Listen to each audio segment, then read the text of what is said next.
Well, hello there, YouTube friends. Welcome back to Bountiful Blessings.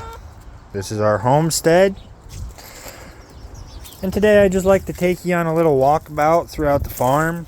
Let you guys know what's going on, what I've been doing, how I do. Look at them all just staring at me. This is the chickens here.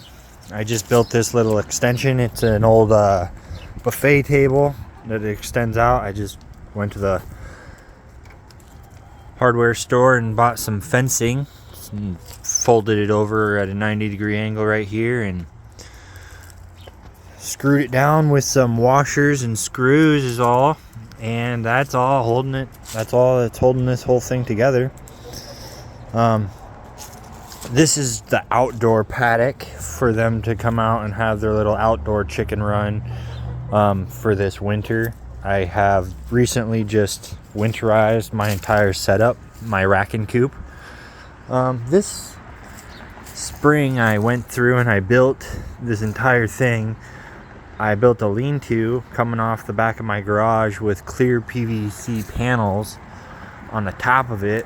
I chose clear to let sunlight in, and that way during the winter months with this tarp up or a piece of plastic, they could still get light through the clear panels. So once you come inside here, you come into the other part of the chicken run. This is how they get in and out through that little gap right there.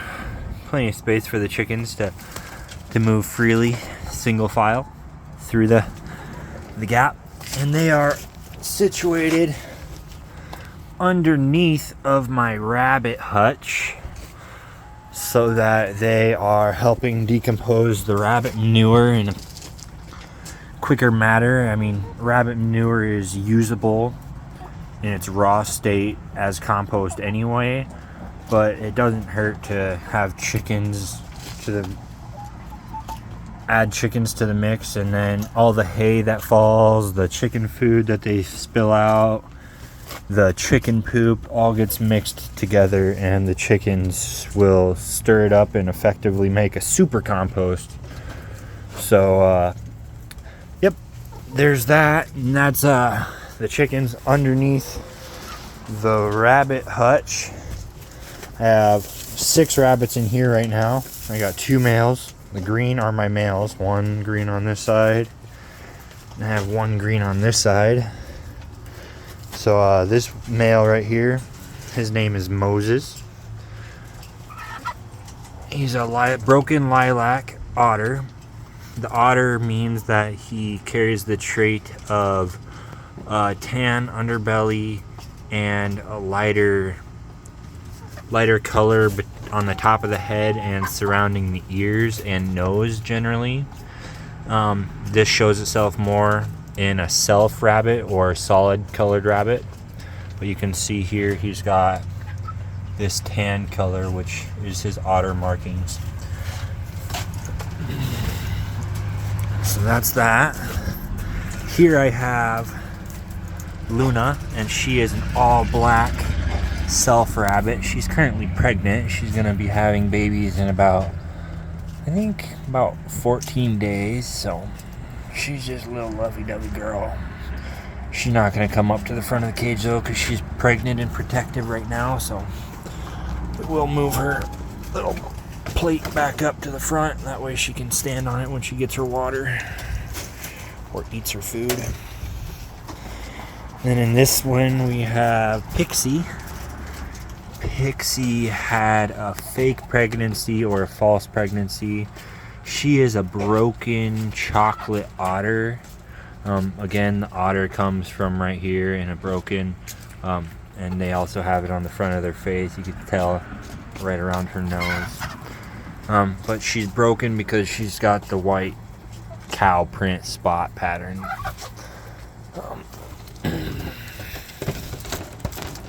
Yep, so that's Pixie, another female. She is going to get bred this coming Tuesday, so you can expect to have babies from her hopefully within a month, a little after a month. Now in this cage, we have babies from the 2 rabbits we just shown. This one here is Luna's baby, Luna and Moby's baby, Moses's baby, the broken lilac, which is why she is a full lilac colored rabbit. She's actually an otter as well. I don't know if you can tell from right here, but she has a tan underbelly and a tan underjaw. So that makes her classify as a ottered rabbit. And then this one here is a full solid chocolate female. These are both females, that's why I have them together. They're not siblings, but yep, this one is the daughter of Pixie. And the reason she's full solid chocolate is because her father, right here, is a solid chocolate, and he is just beautiful in his prime. All my rabbits are about 1 year old, except for the 2 here. They are about 5 months now. And yep, this is Bogo. I sometimes call him Buck. And yeah, so that's him. We also have one more rabbit out here. So as you can see here, I just walked past the chicken coop and the nesting boxes. I have this one aimed out a little bit so that I could walk around this upright 4x4 for the lean-to.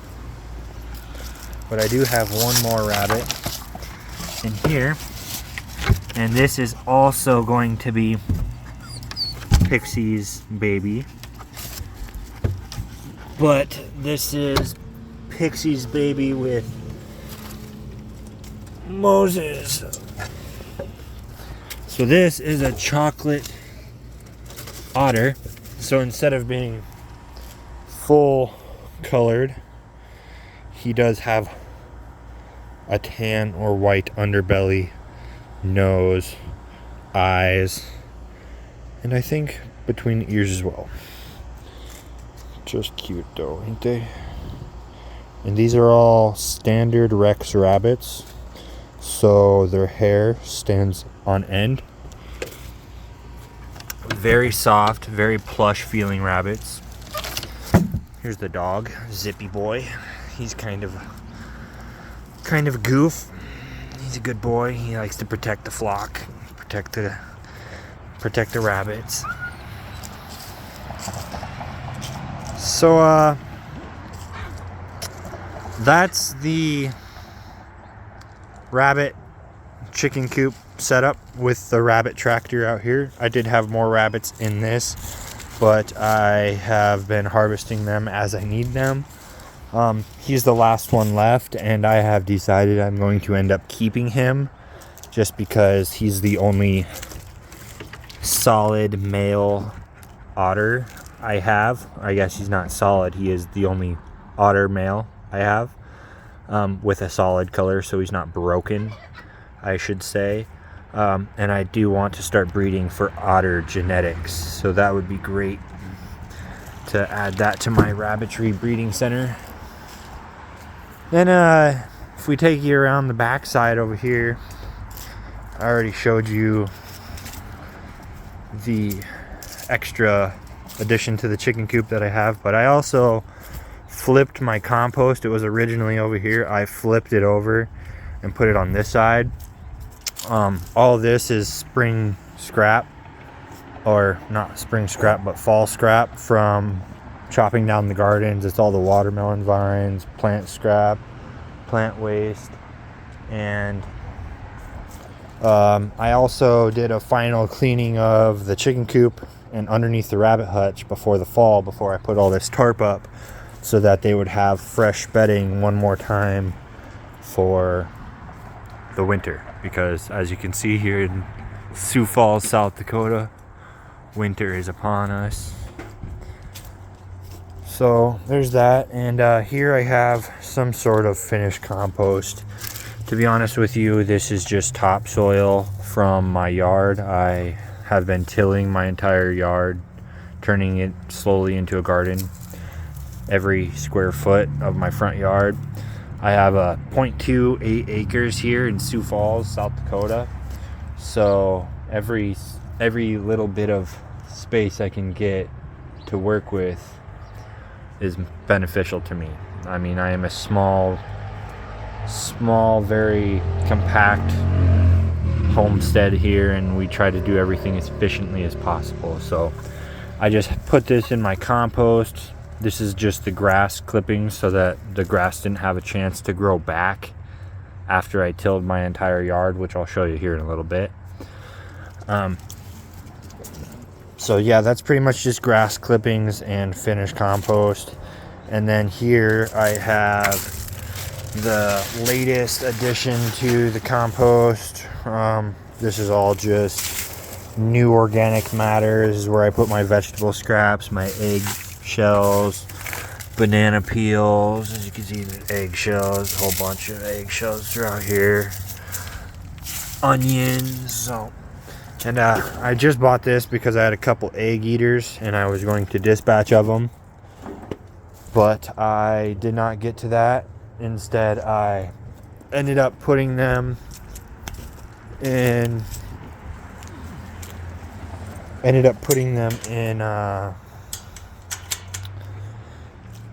the garage back into their original coop, and they had stopped eating their eggs after that. So I just haven't got to the point where I've said goodbye to them yet.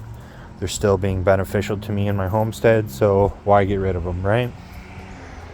All this is my pallets. This was originally being used as a fence.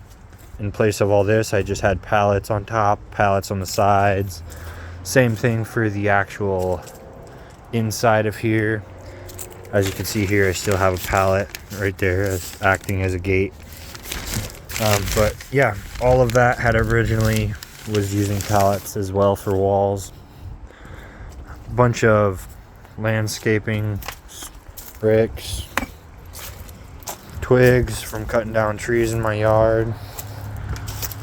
On this side, this is my work in progress side. As you can tell, I have a bunch of chain link fence all over the place, T-posts, this big pile of wood chips, more chain link fence, random metal fencing material. I don't have wheelbarrows, I use these sleds. So yep. And then this is my big pile of wood chips that I'm doing a back to eating sort of style method.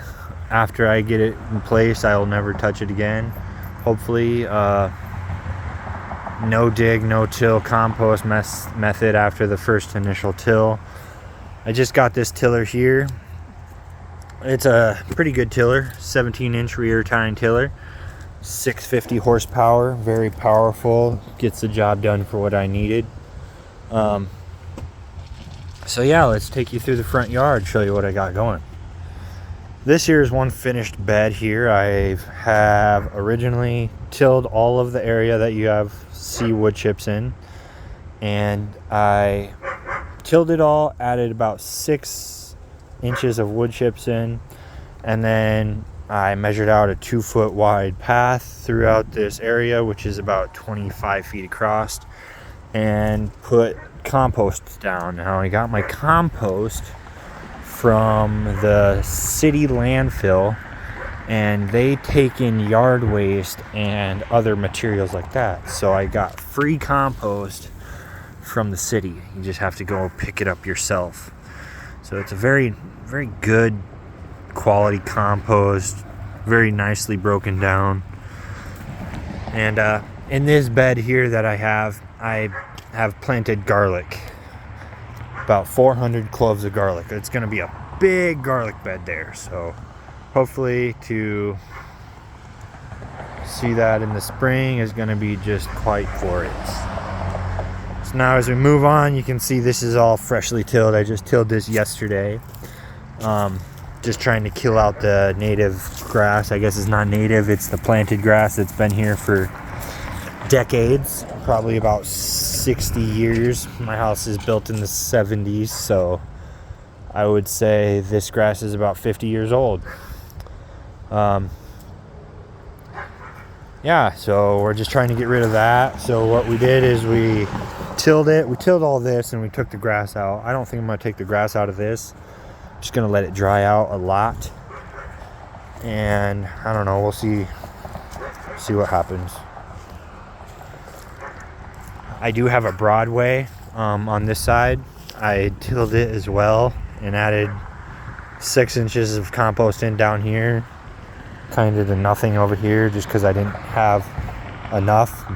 Sorry, I didn't mean to say compost. I meant to say mulch or wood chips that I got also for free from a local arborist. If you guys just call your local tree service companies, they probably would be happy to get rid of free wood chips to you. Just gotta call them, let them know what's going on, and make a deal. And that's all that it is to it. So yeah, through this, a bunch of dandelions came back up, but nature doesn't like bare ground, and the dandelions are benefiting the decomposition process of the wood chips at this time. So I'm just gonna leave it for now. Next spring, I'll go through and I'll de-weed this all. I'll add more wood chips, compost, and this is going to be a flower bed. So that'll be a good pollinator attraction for the entire garden that I have planned. I live in the center of Sioux Falls, South Dakota, on this 4-lane street. Very busy, lots of traffic.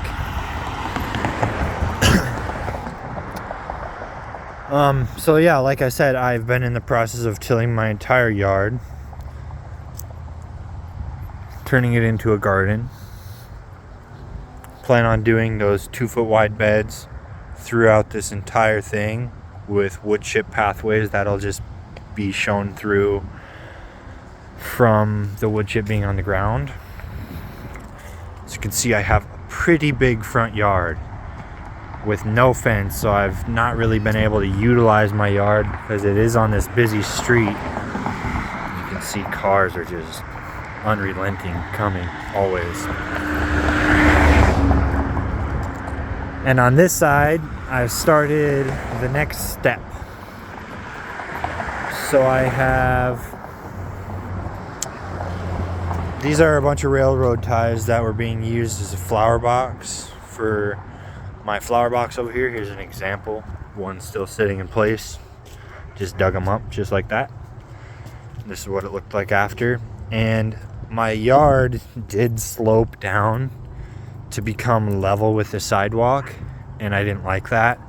I was losing a lot of dirt to the city every time they would plow snow, plow the sidewalks here. They're taking my part of my yard, part of my land. So instead of that, I decided to put my railroad ties here and start building it up as a retaining wall. Now this is all temporary, as I am a union carpenter and I am very skilled with working with concrete. This is all temporary until I buy my very own aircrete system next spring. That is the plan. And we plan to remove these after hopefully all this is settled in place, maybe watered it down, all the snow remelted, packed it. Hopefully the dirt should just stay in place and hold this retaining wall in place. And then we can remove these timbers, and I will either pour it all at once with a 2-foot tall retaining wall and concrete, or not concrete, aircrete, or I will start building my own retaining wall bricks, pouring my own retaining wall bricks with a mold and doing it that way. So what I've done here is I've taken dirt from up here and I've moved it over to build up about 2 feet, as you can see, to make it level, because it wasn't always level. It was like this. It was at a probably 5% slope. Pretty slope. 5 to 15% slope. And I didn't like that, because that's no good for watering your garden, right? And we like level surfaces to hold water, and multiple reasons we like level surfaces. For looks, to increase the property value of my house. So I've leveled it out. This blue thing sticking out of the ground, this is the water shut off. I had to contact the city and have them raise it up to where my level is going to be of ground. Now it's sticking out of the ground because, remember I said I put about 6 inches of compost in right here. So this is about 6 inches left of space. Not compost, mulch, for all of this wood chips to be spread out and dispersed evenly throughout this entire area.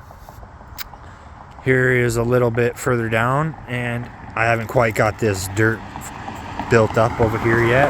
I probably am just gonna go get the dirt out of the compost system in the backyard, put it right here, throw the mulch on top of it, and call that a day. Now, this does go down into a little valley right here. I'm not too worried about filling that in with dirt. I'm just gonna end up putting probably 8 to 10 inches of wood chips there, and that's gonna be called a day there. So I've just extended out my chain link fence to the corner of my property. Originally, when I bought the house a year ago, this fence here went from that black fence to the corner of my house here. And I had dug up these 2 posts, 1 post, 2 posts, and I have swung the fence over, reburied the posts down, and followed the property line of my property so that I can get a good fence going along my neighbor's property and also extend my backyard in the process. Now here we're creeping into the end of October. My plants are still booming. I still got lots of fruit on the vines, lots of tomatoes. These are all yellow Lemon Boy tomatoes here. They're just everywhere. Lemon Boy tomatoes. Lemon Boy tomatoes. We had a huge rainfall, so a lot of my fruit is splitting. I need to start harvesting that before it keeps splitting. And these here are my cherry tomatoes. They're probably about 15 feet tall. Cherry tomatoes. Big rainfall, like I said, causing a split. Still tasty, still yummy. Just sweet. Then up here I have a couple cuttings from my plants back there. More tomatoes. Just gonna let them die on the plant, or vine ripen on the plant while the plant dies out. So that's that. I'm going to, this fall, with all my chain link fence, put the fence up, hopefully get the backyard extended out to the front yard, fenced in so that my children and the dog can come out here and play, help me with the yard work, whatever we need to do, keep the intruders out of my garden. So that takes us back into the backyard, where we walk past our Lemon Boy tomatoes, super fantastic tomatoes, to our banana peppers, which we still got in late October. Still going strong.